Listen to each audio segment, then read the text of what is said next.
Voice में active voice से passive voice में बदलने के लिए क्या नियम होते हैं, क्या स्ट्रक्चर होते हैं, क्या यूज करेंगे इसमें, बाय का प्रयोग कहाँ होगा, एम इज आर का प्रयोग कहाँ होगा, सब्जेक्ट को किस स्थान पर रखा जाता है, ऑब्जेक्ट को किस स्थान पर रखा जाता है, ये सब को हम लोग बारी बारी से जानेंगे, डिटेल में समझेंगे। और प्रेजेंट इंडेफिनिट टेंस को पैसिव वॉइस में बदलने के लिए क्या स्ट्रक्चर होते हैं, इसमें वर्ब के कौन से फॉर्म होंगे, सहायक क्रिया में क्या लगेगा, बाय का प्रयोग कहाँ होगा, ये सब को हम लोग डिटेल में जानेंगे समझेंगे। क्योंकि क्लास 10th और क्लास 12th में हर साल 5 से 10 नंबर के क्वेश्चन वॉइस से आते हैं। ये वीडियो आप देखेंगे तो आपको समझ में आ जाएगा और आप आसानी से बना लेंगे। चलिए तो वीडियो को स्टार्ट करते हैं।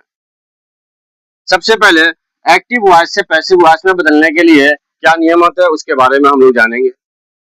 एक्टिव वॉइस से पैसिव वॉइस में बदलने के लिए सब्जेक्ट को ऑब्जेक्ट के स्थान पर रखते हैं, सब्जेक्ट को ऑब्जेक्ट के स्थान पर रखते हैं और ऑब्जेक्ट को सब्जेक्ट के स्थान पर रखते हैं। सब्जेक्ट ऑब्जेक्ट क्या है इससे पहले मैं वीडियो में बना चुका हूं, अगर आप वो वीडियो नहीं देखें तो पहले वो वीडियो देखें, क्योंकि सब्जेक्ट ऑब्जेक्ट का जानना बहुत जरूरी है, उसके बिना आप वॉइस नहीं बना सकते हैं।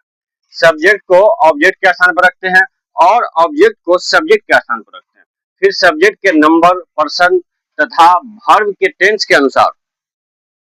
के अनुसार वर्ब टू बी एम या इज या आर, वाज या वेयर का प्रयोग किया जाता है। और सबसे इंपॉर्टेंट, और अंत में ऑब्जेक्ट से पहले बाय लगता है, ऑब्जेक्ट से पहले बाय लगता है। समझ में आ गया बात?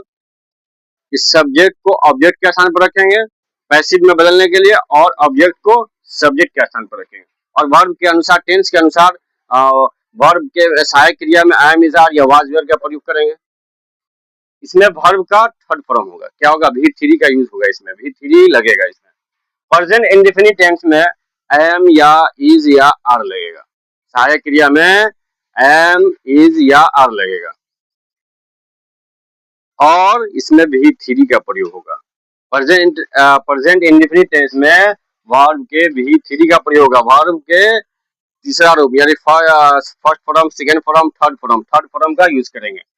एक्टिव वॉइस में जैसे समझ लीजिए कि जैसे Mohan eats a mango, Mohan eats a mango, इसको पैसिव वॉइस में बदलना है, पैसिव वॉइस में बदलना है। तो सबसे पहले हम लोग इसको जानेंगे समझेंगे कि ये कौन सा टेंस में है, ये कौन सा टेंस में है, ये प्रेजेंट इंडेफिनिट टेंस है या प्रेजेंट परफेक्ट टेंस है या फिर पास्ट टेंस है या फ्यूचर टेंस है। तो सबसे पहले टेंस को हम लोग जानेंगे कि मोहन ईट्स ए मैंगो, तो ये कौन सा टेंस में हो गया, मोहन यानी मोहन एक आम खाता है, ये हो गया प्रेजेंट इंडेफिनिट टेंस। अब प्रेजेंट इंडेफिनिट टेंस के पहचान आप लोग इससे पहले पढ़ चुके हैं, समझ चुके हैं कि ता है, ती है, ते हो, इटिस इत्यादि रहे तो उसे प्रेजेंट इंडेफिनिट टेंस कहते हैं, जिसे सिंपल प्रेजेंट भी कहते हैं। तो मोहन ईट्स ए मैंगो, ये हो गया प्रेजेंट इंडेफिनिट टेंस।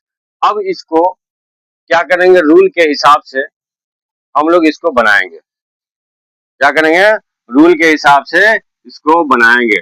तो मोहन ईट्स ए मैंगो, तो मोहन क्या हो गया, ये सब्जेक्ट हो गया, ईट्स क्या हो गया, ये वर्ब हो गया, ए मैंगो क्या हो गया, ये ऑब्जेक्ट हो गया, ऑब्जेक्ट हो गया, ये वर्ब हो गया और ये सब्जेक्ट हो गया।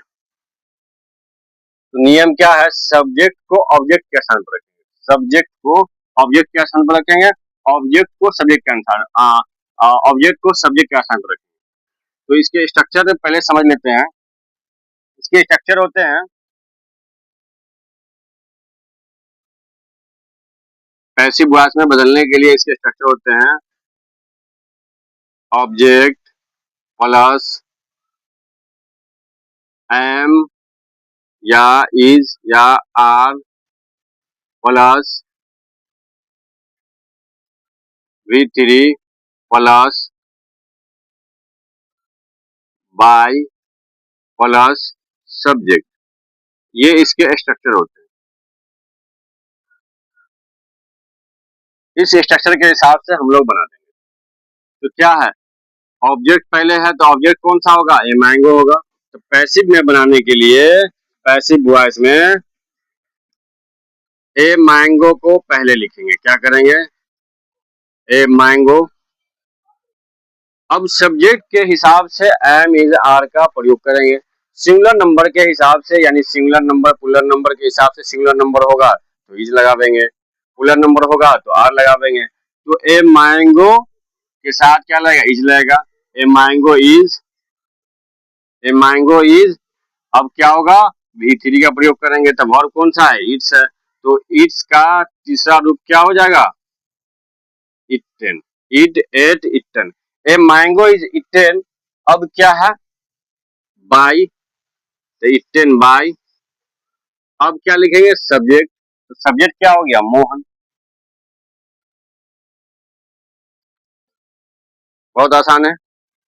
Mohan eats a mango is eaten by Mohan, ये प्रेजेंट इंडेफिनिट टेंस का एक्टिव वॉइस है, उसको हम लोग पैसिव वॉइस में बनाए हैं। A mango is eaten by Mohan. और एक एग्जांपल देख लेते हैं। आई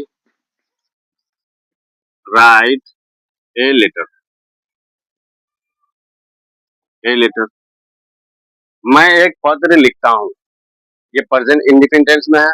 अब इसको पैसिव वॉइस से बदलने के लिए क्या करेंगे, ऑब्जेक्ट को सब्जेक्ट के स्थान पर रखेंगे।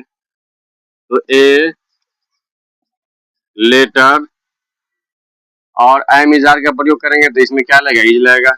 ए लेटर इज, अब क्या लिखेंगे, वर्ब लिखेंगे, तो वर्ब क्या हो जाएगा, राइट। राइट का तीसरा रूप क्या हो जाएगा, रिटन।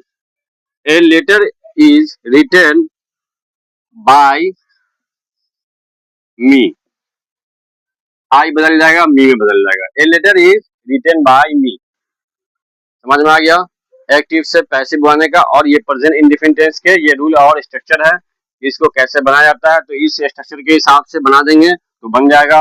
और नहीं तो ये इसके डेफिनेशन को समझ लेंगे, सब्जेक्ट को ऑब्जेक्ट के स्थान पर रखेंगे, ऑब्जेक्ट को सब्जेक्ट के स्थान पर रखेंगे, और इसमें पैसिव वॉइस में V3 का प्रयोग होगा, और ऑब्जेक्ट से पहले बाई का प्रयोग होगा, ऑब्जेक्ट से पहले बाई का प्रयोग होगा। तो यहाँ a mango is eaten by Mohan, तो Mohan eats a mango, Mohan eats a mango, तो इसका पैसिव होगा a mango is eaten by Mohan.